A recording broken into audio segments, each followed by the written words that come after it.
A guy leaves a dirty plate on his desk, goes on vacation, comes back to find it changed human history. That's the penicillin origin story. It sounds like something you'd make up to get out of washing dishes. No, Mom, I can't clean up. What if there's a Nobel Prize in there?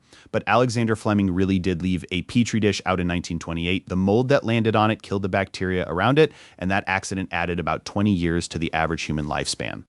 Before penicillin, infection was the final boss of medicine. A scratch from a rose bush could kill you. That's not a metaphor. Surgeons would operate successfully and then watch patients die from bacteria that walked in through the incision. Doctors didn't have bad skills. They had no ammunition.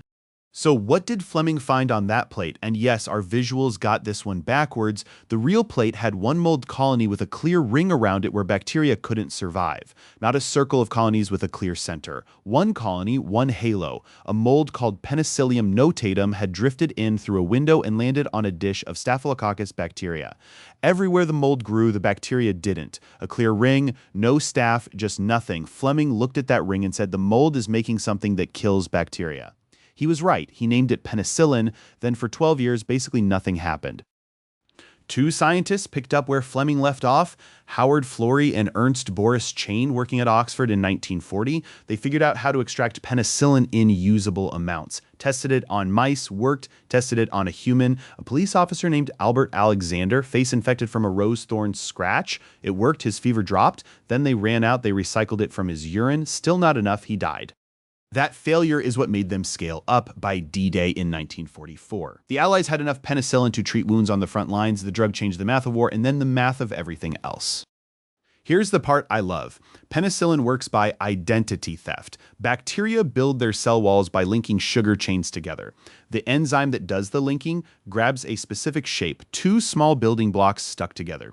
Scientists call them D-ALA. Penicillin's beta-lactam ring looks almost exactly like that shape. Quick note, those two should not be the same size. The enzyme is a massive protein. Penicillin is a tiny molecule that sneaks in because it mimics one small piece. Think bouncer and fake ID, not twins at prom, so the enzyme grabs penicillin instead.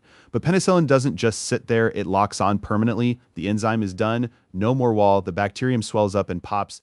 Picture it, penicillin walks up to the enzyme, shows a fake ID, and handcuffs itself to the bouncer. The bacterium has no idea what happened until it's already falling apart. This is a medicinal substance, one of the most important ones we've ever found. Now, here's the thing about faking your way in. Evolution catches on. Bacteria that lived through penicillin passed on their trick. Some built a tool that snaps the ring in half before it can lock on. Others just changed the lock. Penicillin shows up with its fake ID and the door doesn't fit anymore.